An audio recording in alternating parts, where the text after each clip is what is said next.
Welcome to my mommy's podcast. This podcast is brought to you by Four Sigmatic. You have heard me talk about them a lot, and it's because I love them so much. Their products are a regular part of my life, and in fact, I can't even remember the last time I did not consume one of their products in a given day. My hands down favorite is their coffee with lion's mane, and there are two ways I drink it. They make convenient packets that are great for just adding to hot water for instant coffee on the go. And they also make a ground coffee with lion's mane that is great for brewing just like you would any other ground coffee. Another trick I do sometimes is to bring the packets with me, and I will actually add them to coffee or even to decaf coffee when I'm traveling just for the extra energy boost. And I find that lion's mane gives me a lot of clarity and focus, but without the jitters. It's important to note, neither of these things or any of their products taste like mushrooms. So if you aren't a huge mushroom taste fan, these are still worth trying. They taste just like coffee, but they get that added punch from lion's mane, or they also have one with cordyceps. And I find this gives me, like I said, clean energy and focus all day. I also love using their coffee packets for the popular Dalgona coffee that is making the rounds on social media right now. If you're not familiar, it's a whipped form of coffee that gets added to milk, or it could be cashew milk, pecan milk, etc. And so I make that with their coffee and lion's mane packets and coconut sugar for a really delicious iced coffee treat. You can check out their coffee with lion's mane and all of their many products at foursigmatic.com/wellness mama. That's foursigmatic.com/wellness mama. And if you use the code wellness mama, all one word, you can save 15%. This podcast is sponsored by Wellness. That's wellness with an E on the end. My new personal care company that creates products that go beyond just safe and natural to contain beneficial ingredients that nourish your body from the outside in. See, many clean products just don't work that well. And this is why I spent the last decade researching and perfecting recipes for products that not only eliminate the toxic chemicals, but that have ingredients that work better than conventional alternatives while nourishing your body from the outside in. I am so excited to share these products with you, and I'm especially proud of our whitening toothpaste, which took years of formulating and dozens of rounds of tweaks to finally perfect. Our whitening toothpaste supports a healthy oral microbiome and strengthens tooth enamel naturally using ingredients like hydroxyapatite, neem, and green tea. Instead of fluoride, our formula contains green tea leaf extract, which is loaded with antioxidants. Plus, we use a phytochemical in green tea that's shown to fight bacteria that leads to tooth decay. We combine this with hydroxyapatite, a naturally occurring mineral and the main component of tooth enamel, with clinical studies showing that it can help strengthen teeth and avoid cavities. And of course, fresh breath is important when it comes to brushing teeth. So for that, we included peppermint leaf and neem. If you're not familiar with it, neem prevents bacteria from sticking to teeth and turning into plaque. So this protective measure means fewer bacteria, which leads to fresher breath. Check out our whitening toothpaste along with all of our products, including hair care and hand sanitizer at wellness.com. That's wellness with an E on the end, WELLNESSE.com. And a tip, if you buy a bundle or subscribe, you get an automatic discount that's built in both of those ways. So check it out, wellness.com. Hello, and welcome to the Wellness Mama podcast. I'm Katie from wellnessmama.com and wellness.com, my new line of completely natural personal care products that benefit your body from the outside in. This episode is all about finances, side hustles, entrepreneurship, and creating businesses. I'm here with Ryan Moran, who is the founder of capitalism.com, where he teaches entrepreneurs to build businesses and invest the profits. He's best known for turning a $600 investment into an 8-figure company and selling it. But today, his podcasts and videos have been downloaded millions of times, and he has hundreds of successful students who credit his trainings with helping them build 7-figure businesses. The reason I wanted to bring him on, many people are certainly understandably feeling financial stress right now, especially. And Ryan believes that this is actually the best time there has ever been to create a business and a side income or a full-time income. And we go into the specifics of that today.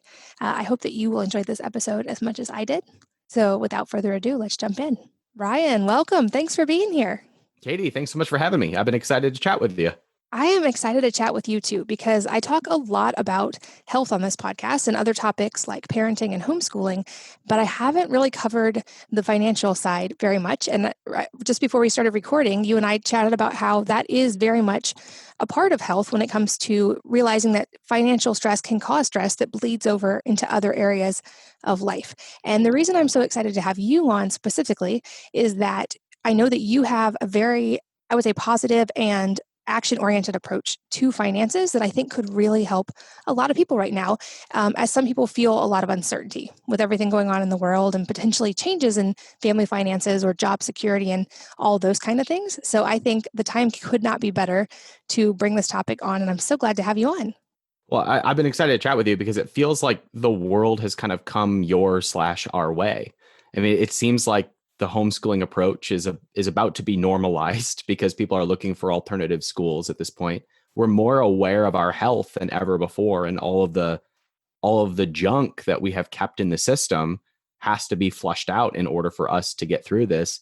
And the traditional business approach is going away and giving way for the kinds of businesses that excite you and I and people like us. So it kind of feels like the whole world is starting to come our way.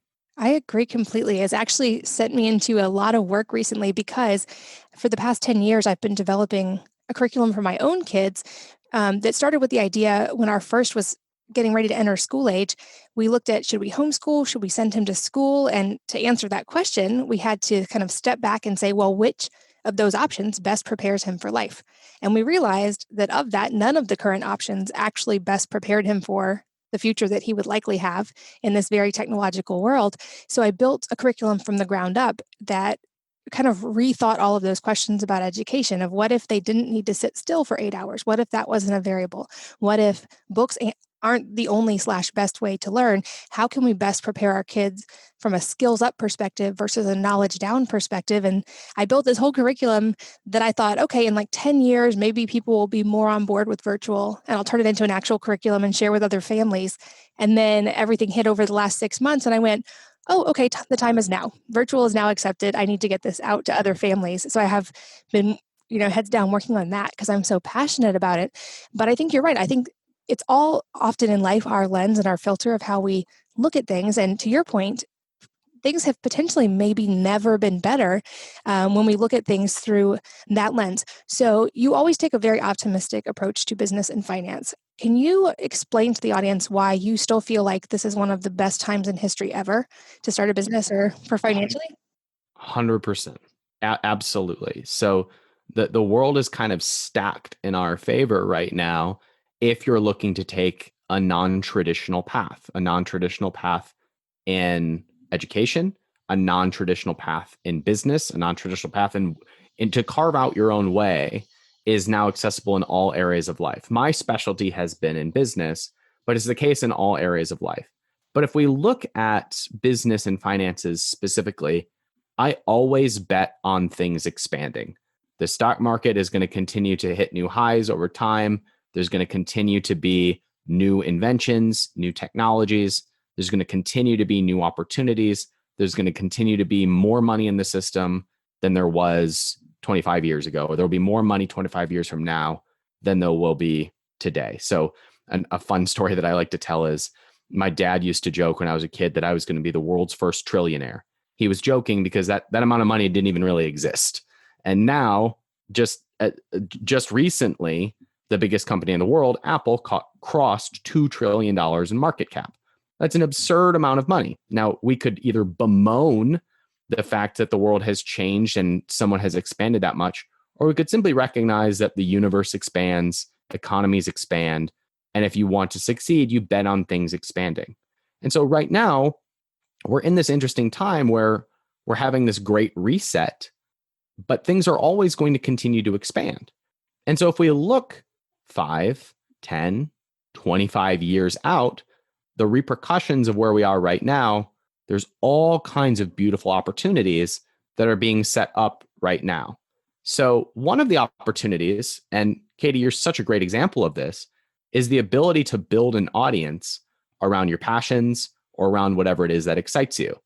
That old way of working for someone else and stressing yourself out for 30 years so that then you can relax is a dinosaur that is finally ending. It's no longer necessary. And so there's this opportunity for you to carve out an audience and to speak to the people that you want to serve that is now wide open. There are no hidden platforms. There's no gatekeeper, and anyone now can build a raving fan base. And even with just a few hundred people that follow you, we can use that as leverage to build a 7-figure business.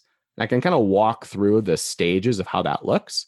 But now we have this wide open space for people to be able to speak to their ideal client, their ideal customer, their ideal follower, and get them into a process in which they're engaged and following in with their content. That's wide open now.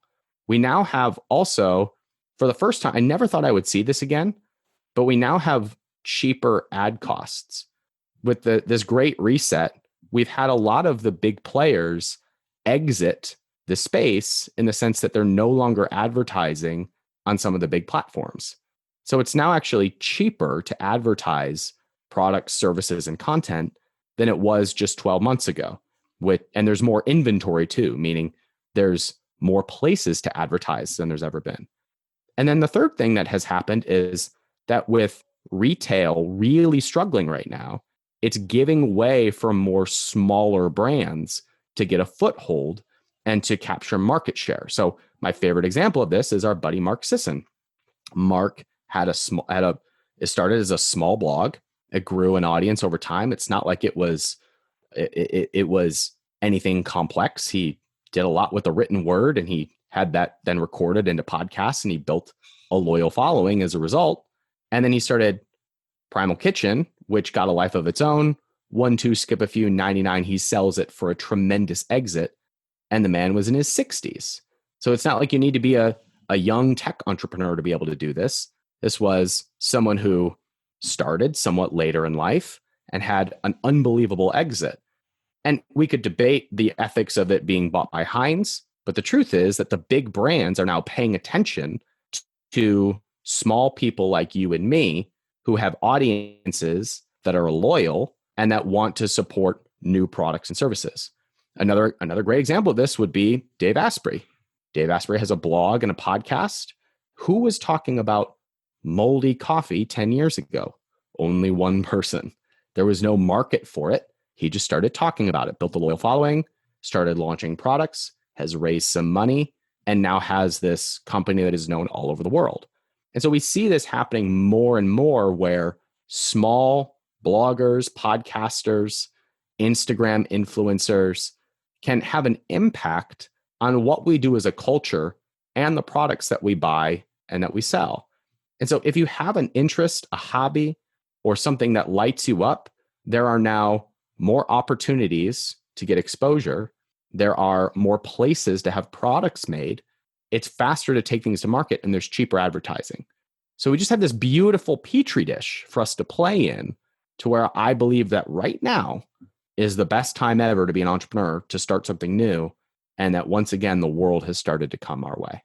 I love that perspective. And to speak to a couple of things that you pointed out with Mark Sisson, he's a mutual friend, and I love him. And I know there were some people were concerned when he sold to Heinz, but he was able to maintain the integrity of Primal Kitchen when he sold. And I've said from the beginning, if we're going to see lasting change in an industry like health or food, certainly it requires all of us making changes on the micro level in our homes, and that absolutely should happen. And I've been talking about that for over a decade, but it also requires big brands getting on board, because if you and I change our eating habits, we have made a small but meaningful change, and hopefully a lot of us do that. But when a big brand changes its supply chain or changes its sourcing, that makes a massive impact overnight. So we need both. It's not either or, it's both and. So I love that you brought that up. I also think you make a strong case for why this is so important, and I fully agree with you. I would guess there's people listening going, yeah, that works out well for the Mark Sissons of the world and the Dave Aspreys of the world, but I don't know how to do that. So let's start with, how can someone who has never maybe started a business from scratch before start by identifying an idea or a niche or place that they can start their own path? And to give some examples that I can think of off the top of my head, it doesn't have to be a massive brand. You don't have to set out to build a Primal Kitchen. I've seen moms from home who are great at art, for instance, start teaching art classes online for other families, and build a 6 or 7-figure business easily doing that and get to do the thing they love and still be home with their kids. But can you kind of walk us through maybe some ideas of how do you identify where to start? Yeah. So to stay consistent with the example, it's easy for us to compare ourselves to Mark Sisson or Dave Asprey now. But if you look at where they started, both of them had very small blogs and followings, and then they started selling one or two things. There was not a big market for paleo condiments. Mark just decided to take a very micro change to the marketplace. And Dave did exactly the same thing. So it starts with you. It starts with that micro change that you and your family want to make. And then it becomes sharing that micro change with a small following and then doing that over time enough to where the big brands say, this is a change that is lasting. And we're going to help get this out to everybody by bringing it into our systems. Now, how someone starts that process is in a few steps.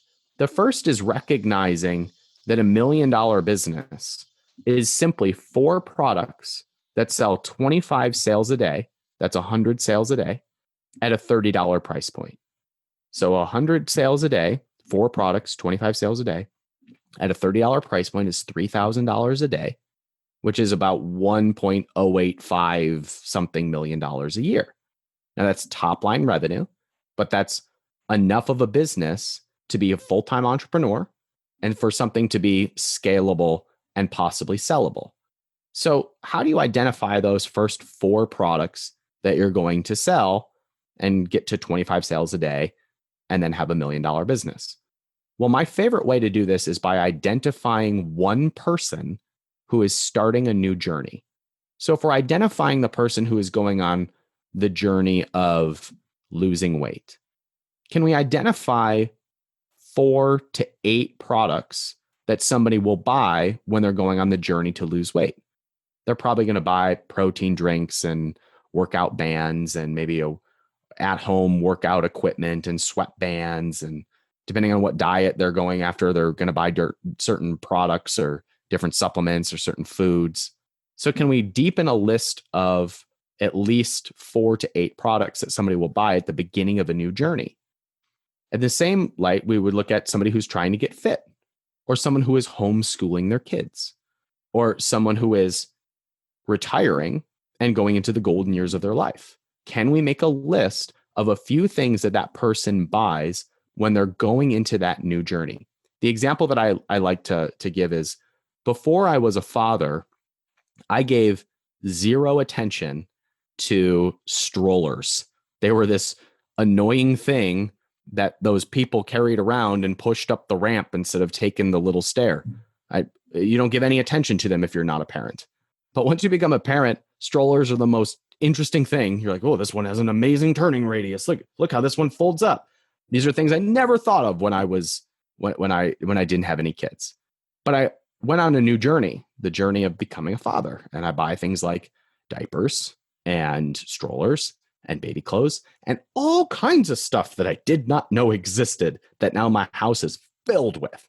Same thing happens when you adopt a pet, or you start eating different, or you start working out, or you meet the love of your life. You buy new things that you did not buy before. And so all of us have these moments in our life that changed our experience of life and that we have overcome challenges along the way. That is really the identifier that we have a market that we can sell to. So if you have homeschooled your kids, there are other people who want to go on that journey that you can serve with a list of a few products. If you have lost weight, there are millions of people who want to go on that journey that are looking for people to help guide that journey. If you've started a business, if you have become a parent, if you have retired young, these are all areas that if you've gone through that journey, your job is to serve as the mentor to other people who are going along that journey. So how do we then break into creating a following or a small customer base that wants to follow that. Well, when we realize that we only need 25 people a day to buy our products, when we know that we have a suite of products that people can buy and we only need a handful of them every day, then we don't need to have 1 million followers on Instagram or a #1 podcast or a blog with 1 million followers. We only need a few hundred people to care about the journey that we're helping them on in order to have a scalable and sellable business. So the job is to identify that person who's going on a new journey and to be able to serve them by helping them overcome challenges along the way, and then making product recommendations that will be yours or someone else's, and do that enough over time to have a 6 or a 7-figure business. That's the model in 4 minutes or less. I love that. That's so helpful and practical. So then from there, let's walk through some of the practical ways that people can do that. I know you've mentioned a few as part of that explanation, but I agree with your perspective. Today is one of the best times in history to do this, and there's almost infinite possibilities. But walk us through some of those steps and maybe give a couple of examples. Yeah, sure. So one of the steps to do is to simply choose the person that it is that you want to serve. The most commonly asked question that I'm asked is, what product do I sell? This all sounds great. How do I narrow this into what the heck am I going to sell? And I flip this back on them and say, you've got the order wrong. The first thing that we have to do is identify who the person is that we want to serve. Dave Asprey served people who are interested in the biohacking world. And so his early content was about modafinil and biohacking, hormones. It wasn't until later that he started talking about putting stuff in your coffee. And it started as butter and coconut oil. You might remember that. And then it became MCT oil. And then he came out with his own. So Dave started by serving the upgraded executive, the bulletproof executive. It was really high-end people that he was serving at the beginning. And then he narrowed it down over time and it became wider and more publicly distributed. But we start by saying, who's our ideal person? Who is the person that we want to serve? And how do they identify? And so again, another example of this is RX Bar, started by Peter Rahana in his basement. It might have been his parents' basement. He was a CrossFitter. And at the time, there was no paleo recovery bar or protein bar that he didn't think tasted like dirt. And so he developed this thing that he called the RX bar as a throwback to CrossFit references, because RX is a CrossFit term. And he made this bar out of natural paleo ingredients, and he was just making it for him and his CrossFit buddies. So the CrossFitter doesn't necessarily need another protein bar. There were plenty of there was Cliff Bar on the market. There was Power Bar on the market. There were all these other bars on the market. The world didn't need another protein bar, but there was no protein bar or food bar specifically for CrossFitters.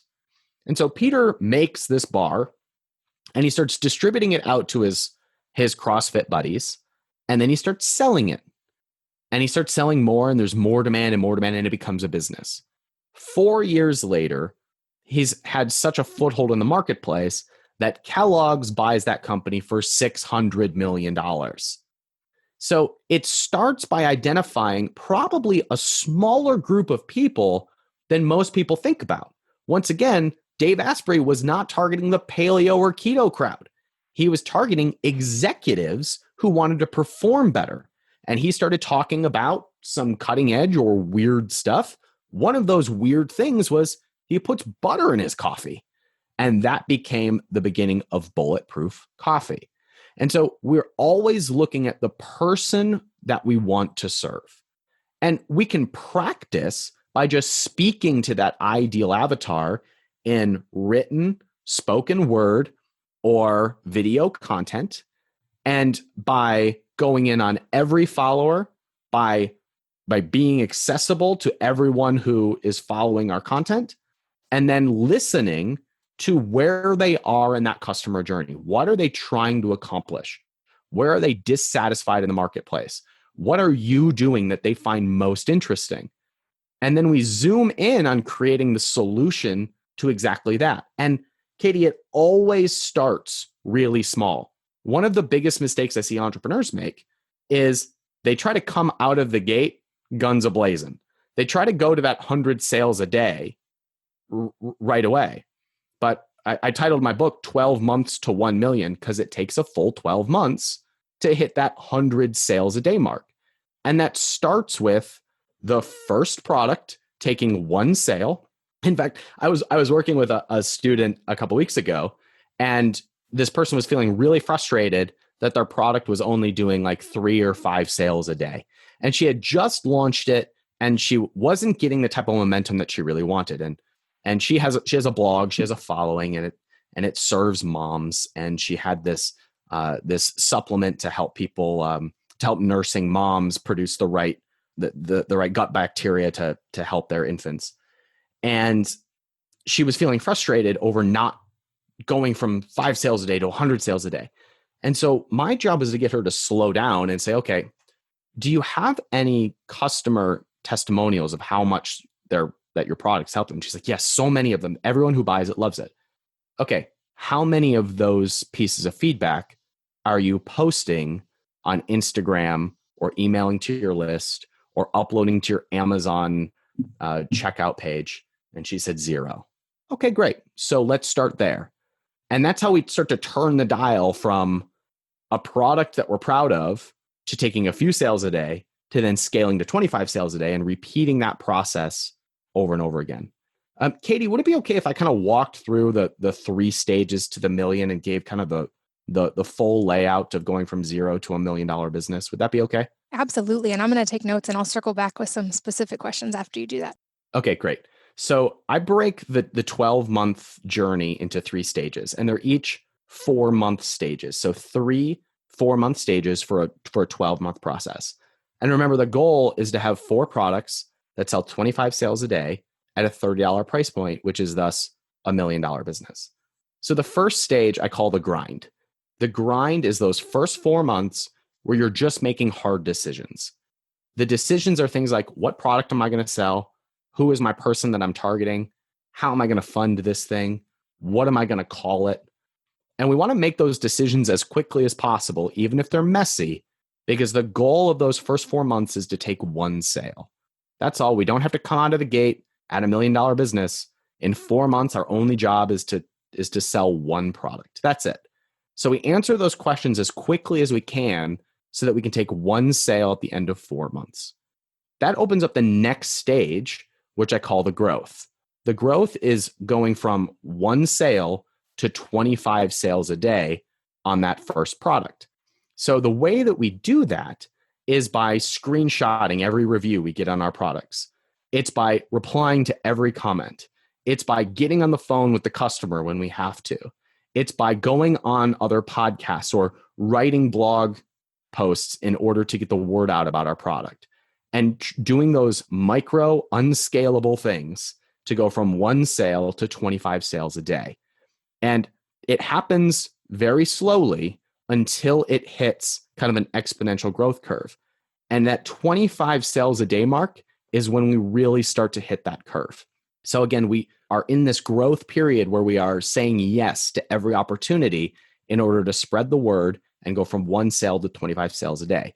And once again, that's when it's important to be replying to every comment, screenshotting reviews and sharing them on social media, to be reaching out to our network of peers or friends and asking them to share the product or share our message.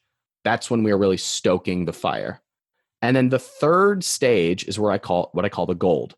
And that's when we are releasing products 2, 3, and 4 to get to that 100 sales a day mark. So once you've built the road to get to 25 sales a day, that's a process that is really like, it's like building a road. It takes some grunt work, but once the road is built, it's paved, and we can add additional products, additional cars onto the road that will move a lot faster. So once that has been built, we now have the customer base, the momentum, the following, and the exposure to be able to release a second product that goes to 25 sales a day much quicker. Now, an interesting thing happens at that point. In my experience, I released my first product in 2013 or 14. And I hit 25 sales a day within a few months. And I thought that was the top end of the market. I thought I had really maximized the market at 25 sales a day. But then I released my second product. And when I released my second product, it went to 25 sales a day in about half the time. But a weird thing happened.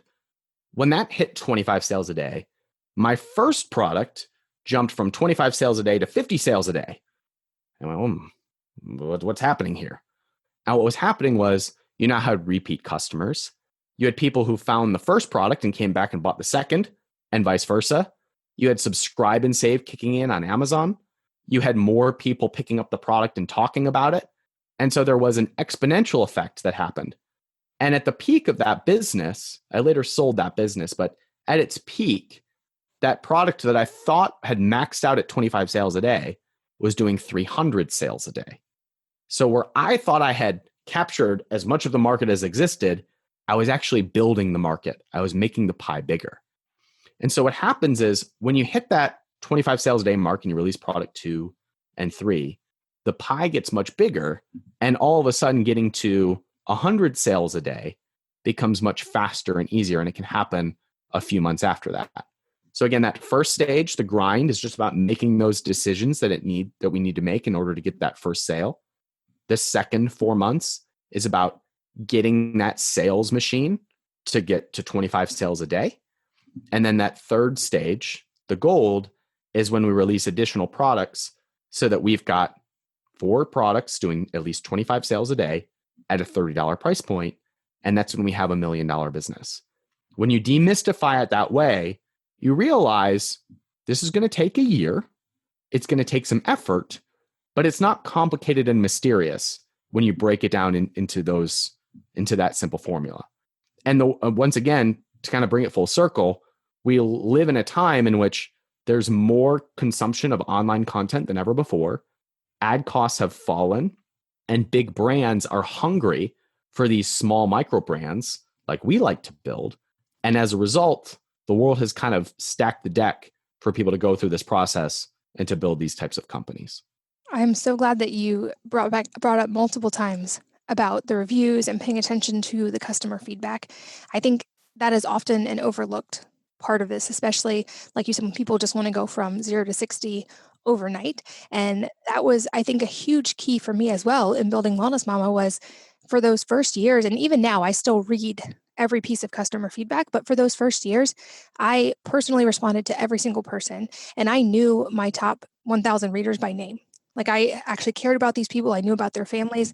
And that still is very much true for the larger community. There's just more people to keep track of now. But I think that piece often gets overlooked, and you can't outsource or commodify human kindness or actually caring about your customer in that way. And I think that builds a business that's so much stronger over time. Like you said, you created the community, you created the market, and then you had built-in metrics like reorders and things that are important from the business side, but you built it by caring about your customer.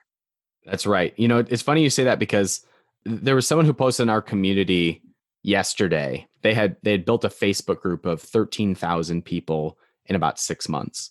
And he gave his step-by-step plan and how he built this Facebook group. And it was a really responsive Facebook group. And I love working with Facebook groups because they tend to adopt products really, really quickly. So doing a launch to a Facebook group is really fun. But this was a step-by-step plan. It was step 1, care about your followers. Step 2, revisit step 1. And so the more that you are engaged with those people who actually pay attention, when it's only 5 people, the faster that becomes 15, 50, 500, 5,000. And then everybody asks, how did you do this? What was the step-by-step strategy that you did to build this following? And the truth is that you just cared and you created content and you helped people along their journey. My favorite way to phrase this is if you've done any reading on the hero's journey, the hero's journey is always someone going out on an adventure, meeting a mentor, and the mentor helping them overcome challenges until they come full circle. That's the hero's journey. Most people think that their business is the hero in the journey. It's not. Your customer is the hero in the journey. Your job is to play Yoda to the Luke Skywalkers of the world. Your job is to be the person who has already gone through this journey and you're now mentoring people on the same journey. Your job is to not convince people that you're Yoda. It's to convince them that they're Luke Skywalker. to convince them that they are the hero in their own story. And when you do that, you have followers and customers for life, and it becomes easy for you to provide the solutions, the products, and the services that help them on their hero's journey. Great point. And I'm so glad you brought that up. I'll link to some resources about that in the show notes for anyone who isn't familiar with that yet. And you make me think of several other businesses that I feel like are great, like mom businesses from home too. And I'll just name a couple of them. There's a woman who her business is called Naughty Toddy, and she makes these amazing earrings, and she makes them from home. And she's built this incredible business, and she's working toward a goal in her life personally and using the money for that. That she's able to do that from home with her kids. And another called Crunchy Betty, which is a personal care brand, deodorant, and a bunch of other products. And it's run by I love Crunchy Betty. I Love do. Crunchy Betty. And it's run by two moms who are also homeschooling their kids. And it allows them to be able to do that. Locally, there's one that makes paleo, vegan, organic baked goods. And she just distributes them in our local area, but that's become a side business that has opened up so many aspects in their life. And so I think there's so many areas, like you said, if you can start thinking in what your own passions are and what your own expertise is, there's really so many options that expand from there. This podcast is brought to you by Four Sigmatic. You have heard me talk about them a lot, and it's because I love them so much. Their products are a regular part of my life. And in fact, I can't even remember the last time I did not consume one of their products in a given day. My hands down favorite is their coffee with lion's mane. And there are two ways I drink it. They make convenient packets that are great for just adding to hot water for instant coffee on the go. And they also make a ground coffee with lion's mane that is great for brewing just like you would any other ground coffee.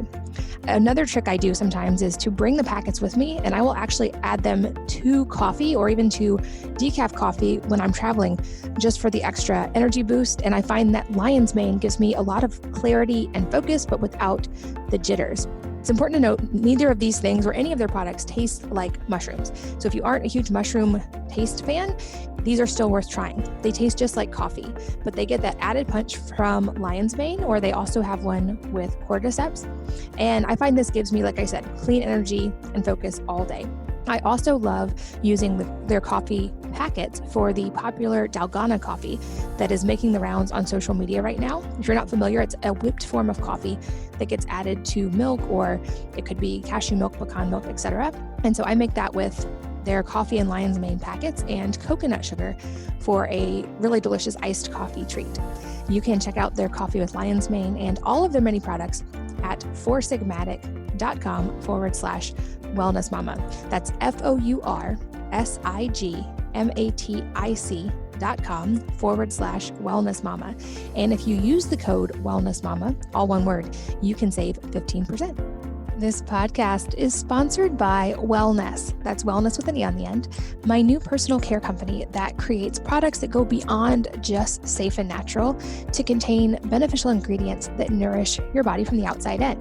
See, many clean products just don't work that well. And this is why I spent the last decade researching and perfecting recipes for products that not only eliminate the toxic chemicals, but that have ingredients that work better than conventional alternatives while nourishing your body from the outside in.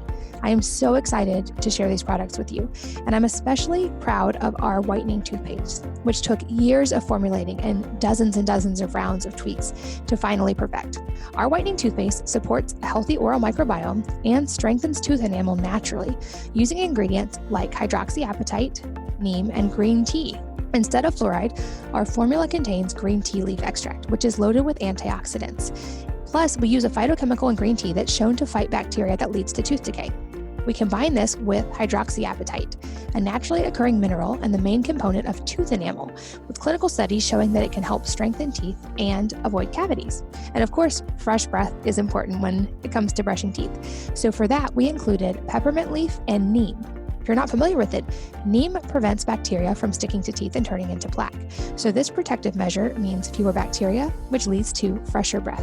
Check out our whitening toothpaste along with all of our products, including hair care and hand sanitizer at wellness.com. That's wellness with an E on the end, WELLNESSE.com. And a tip, if you buy a bundle or subscribe, you get an automatic discount that's built in both of those ways. So check it out, wellness.com. And the other thing I think about on a personal level is the idea of kind of like a target monthly income, because I think a lot of people, when starting a business, it's easy to kind of overestimate what you think you want to do. And not all of us need to create a $20 million or $100 million brand. I find if you work backwards of like, what are my actual goals? What does an amazing ideal life look like for my family? It's often much less monthly income than we think it is. And so figuring out what those goals are, it makes it seem much more reachable much more quickly. And then it just makes that not seem like such a big hurdle. I'm curious for you also if you have any tips. Another aspect of this to me seems like the idea of financial management once you start creating a side income, because you can then use that income in so many other ways to leverage in positive ways in your life. Do you have any strategies on the personal side for financial management and running a family? Yeah. So a couple things here. First, if you're building a business, you have to accept the fact that you're going to eat dirt for about a year, because your business is your number one asset and all of the money is rolled into that. And I don't take money off the table until my business is pacing about $1 million in sales. $1 million in sales, you can bet on about 30% profit margins. That's enough for most people to be a full-time entrepreneur. And so we have to put everything that we have from the business back into the business. So this is kind of something you can do on the side as you are ramping things up. I've worked with a lot of entrepreneurs who have been working full time while they have been building their side hustle, which very quickly becomes their full time thing. From there, my own strategy that I teach is that I'm always taking 10% of my take home income and I am putting that into long term assets that I don't plan to touch for at least a decade. And so my favorite way to do that is just by buying dividend paying stock. That's mature companies that have reached a point in which they're paying a portion of their profits to their investors. And those are the really established old blue chip companies that are growing over time, acquiring other businesses over time, and are paying part of those profits back to investors. That's my personal strategy. I'm not a wealth management expert. You probably shouldn't listen to anything that I have to say on the topic, but I take 10% of my personal income and put it into long-term dividend paying stock. And then from there, if I have profits at the end of the year, I'm putting that into other businesses or other areas of what I would call passive income. So from my businesses, I'm living off a salary. I'm putting 10% of what I take home into the market without thinking about it.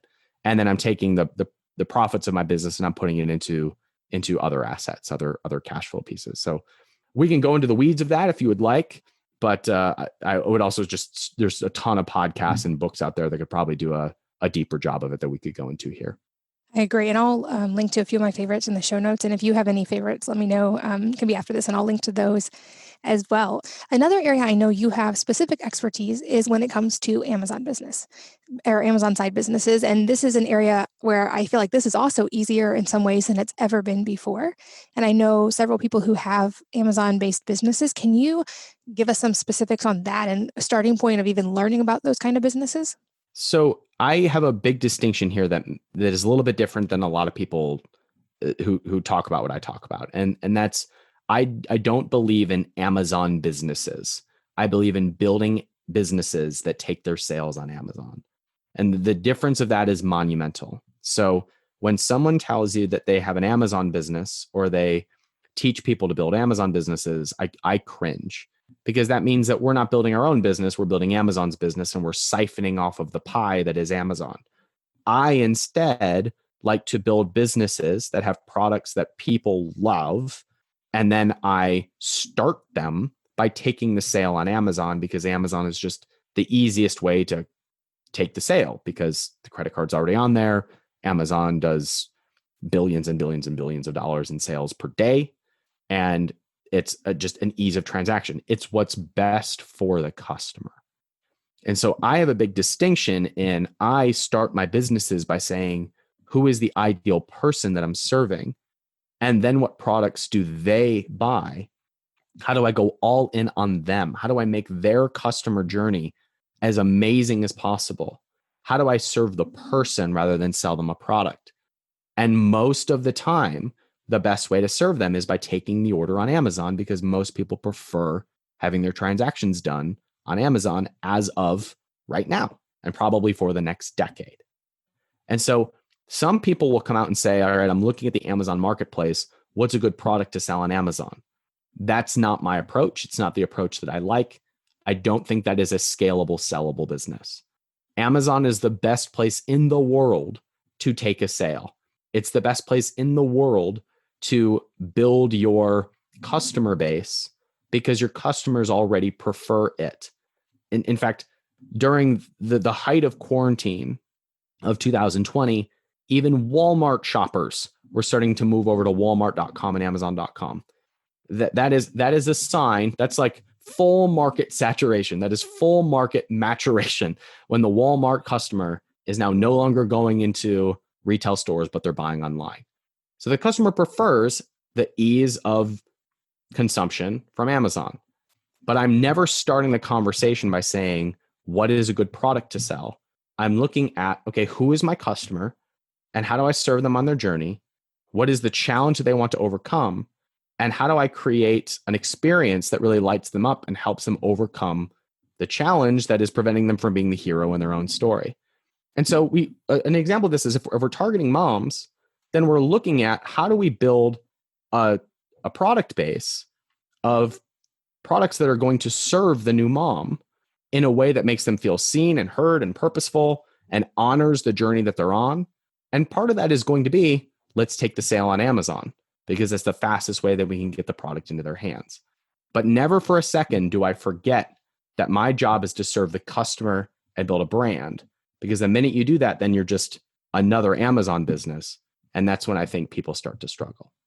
That's a really important distinction. I'm glad you kind of explained all of that. Another thing I'd love to delve into, I would guess we probably have similar thoughts on this, but I don't think we've talked about it, is when someone becomes an entrepreneur or builds a side business like this. I know in our family, this is an important core value for our family and something we wanted to make sure that we passed on to our kids as well. And they've seen us build businesses their whole lives. But I know that you also have kids. I'm curious if you have any specific ways that you are working as they get older to teach these same things to your kids. I'm so glad you asked me this. First of all, it's important for me to note that I have no interest in trying to make my kids entrepreneurs. If my kids want to be entrepreneurs, you better believe I will support them and encourage them.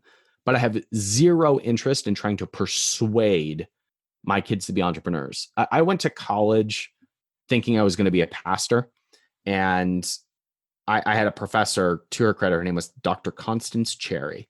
She said, if you can do anything else but be in the ministry and still be happy, please go do that thing. Basically saying, you need to prioritize what makes you happy.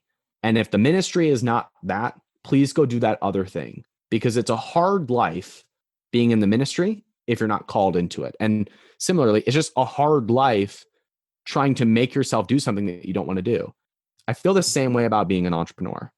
I came out of the womb an entrepreneur, and I have no interest in trying to persuade someone who is not interested in being an entrepreneur that they should start their own business. Everything that you decide to go on is hard. And so you might as well pick the things that are exciting to you. With that caveat in mind, if you do feel that twinge of excitement about starting your own thing, if a kid has that, then the first thing I ask them is I just like to ask them how much money they want to make when they grow up. Not what do they want to be when they grow up, but how much money do you want to make? And I just listen to see what they say. And it's so funny you asked me this, because yesterday I was doing a Facebook Live for my customers. I have a community called The 1%. About 1% of any kind of group of people tends to be entrepreneurs. It's like 1 to 3%, but our group is called The 1%. And I was live on Facebook just answering some of their questions. And I was visiting family, and my nephew came up to me. He interrupted the live, and he's 9 years old. And he comes up to me and he's like, "What are you doing?" And I told him, and it was cute. And I asked him what he wants to be when he grows up and how much money he wants to make. And then I looked at him and I said, his name's Dylan. I said, "Dylan, I want you to know something. Not a lot of kids know this, but Uncle Ryan wants you to know that you can make as much money as you want, and it doesn't threaten anybody else. In fact, when you make a lot of money, you're actually helping a lot of people, because if you're making a lot of money, it means you're doing something good enough that other people find valuable to spend money on. And so you help a lot of people when you make a lot of money. And when you make a lot of money, you can do even more good by investing in other people's businesses or helping other people in need. So I want you to know that money is a good thing. It doesn't threaten anybody else. It's a sign that you've done something good in the world. You got it? He was like, okay, yeah, thanks, Uncle Ryan. That's the only message that I care to give my kids about money. I don't need to encourage them to be entrepreneurs. If they're entrepreneurs, I will help them and they will find their way. But what I do want to deliver to them is the message that money is good. Money is how we exchange value. And so money is neutral energy that tends to flow to areas of positivity. And so if you know that, then your job is to be a source of positivity, a source of creativity, a source of growth. And since the world is always going to expand, if you expand with it, the money will show up to support those efforts. And so you never need to chase the money. You need to chase creativity. You need to chase creation. You need to chase service. You need to chase solving problems. And money is simply the blood flow that allows those things to thrive, that allows those things to maintain a pulse. The purpose of business is to create change. And so if you create change, the profitability shows up to make that happen. Look at Elon Musk, for goodness sake. Elon Musk risked everything in order to create change, didn't make money for a decade, and now he's one of the top 10 richest people in the world, not because of cash flow, but because of net worth reflected by the value of the stock of Tesla. When you prioritize the service to other people, heck, your brain gives you happy chemicals and happy hormones, and the world rewards you in dollars. The world is stacked for us to collaborate with one another. And when you focus on that, you do what I call collaborative capitalism, which is when you and I come together to create something new, we do more good than we could have done on our own. That's why the pie continues to get bigger and bigger. So I'm on my high horse a little bit. Katie, you put me there because you're talking about the message that we want to give kids. And I think the world would be so much better if every child knew that if you are creative and in service to fellow human beings, that's how money is made. And therefore, money is not a bad thing. It's not something to run away from. It's something to create. And it's a sign that you're doing something good. And you should go all in on that. Definitely in alignment on that. And I love the messaging of money itself not being bad at all and it being a vehicle for change in the world and an exchange of value. And we talk about the same thing for our kids. We definitely have, all of ours have demonstrated interest in entrepreneurship early, but we tell them the same thing. If you want to make money, don't let that be the focus. Focus on solving problems and helping people, and the money will flow from that. And because ours have shown interest, we also have kind of built in a business incubator as part of homeschooling them. People might have heard me mention this before, but they finish up their regular homeschool curriculum by about 13. And then during the high school years, they start a business or businesses with us helping them, with the idea that I think so many practical life skills can be taught through running a business. And so letting us help them learn all of those things that we had to learn as adults and fail a few times, which is often part of it, which is great. I personally think failures are a blessing if you learn from them, but letting them have all of those experiences young and with our help if they need it, so that they have those skills when they leave our house, whether that's to college, or I suspect for most of ours, probably not to college, actually. Mm-hmm. Mm-hmm. I'm with you. Well, I mean, if we play this out, I mean, my kids are 5 and just under 1. If we play this out over 12 to 15 years when they're thinking about going to college, there's a good chance that college doesn't exist in its current form, especially reflected with the events of 2020. We can see that most education is going online, and I'm not sure that the traditional college education is going to exist. And if it does, I think it's going to be different than it looks right now and much, much cheaper. So we'll see. But one thing is for certain, the world of entrepreneurship has opened up, and there's no reason for them to wait to go to or to graduate college in order to start something that excites them, whether that is a career or that is a business. You can start that now and carry that through college or whatever the educational system is at that point. There's no reason to wait for certification to go. You can just go, make mistakes, and get better along the way. Fully agree on that. I think that's a great message for our kids. Just like you mentioned at the beginning of the episode, that the time has never been easier. And even for people under 18, they don't have to wait anymore. And my thought being, it's not that they still couldn't choose college if they wanted to, but I fully agree with you that I think it's going to drastically change. And I'm hoping to actually help create some of the things that lead to that change through the curriculum I mentioned to you. I feel like this has been hugely helpful. I'll make sure I link to some of the resources you have online. You have so many, so that people can continue learning and kind of figure out which path they want to take and go deeper if this is a topic of interest for them. But a couple questions I love to ask toward the end of interviews. The first being if there are a few things that are misunderstood or not understood at all when it comes to your area of expertise. So in this case, entrepreneurship and finance. So what areas are misunderstood about finance and entrepreneurship? Is that right? Yeah, and I'm sure you can recap because you've mentioned a couple for sure already, but I'd love to hear if there's any others. I mean, the biggest one, the biggest misconception is that there's a fixed pie. And I mean, I was on stage once with Alicia Silverstone, the actress who started a company called My Kind Organics. So I'm interviewing her about being an entrepreneur after having kind of a celebrity career. And she said something. She said, yeah, I kind of feel bad sometimes as an entrepreneur because if somebody spends $1 with me, it's $1 they don't have anymore. I'm like, what are you talking about? The biggest misconception that people have is that there's a fixed amount. We're creating the pie. The pie is way bigger than it was 100 years ago. It's crazy how much bigger it is. What do you think it's going to be 50 to 100 years from now? We are creators. We are not managers or moving the pie around. We're creating this thing. And so the more that you understand that, the more liberated you are to just go create as much as you want. You can be as healthy as you want and it not impact the health of other people. It would only improve other people's health. You not eating calories does not pass the calories onto someone else. And you eating calories does not take away the calories from somebody else. We make them. And the same is true with money. And so the biggest misconception is that by you earning $1, you're taking from someone else. You earning $1, you are creating value that didn't previously exist. And that is an infinite pie. It's not fixed. And lastly, is there a book or a number of books that have had a dramatic impact on your life? And if so, what are they and why? They can be business related or not. You know, one of my favorite books, I'll go on a few. My most gifted books are The Slight Edge by Jeff Olson. It argues that our life is the accumulation of small things that we do on a daily basis, not big jumps in progress. So it is about things that compound over time rather than some big jumps in progress. That's the summary in 30 seconds. My second most gifted book is actually The Primal Connection by Mark Sisson.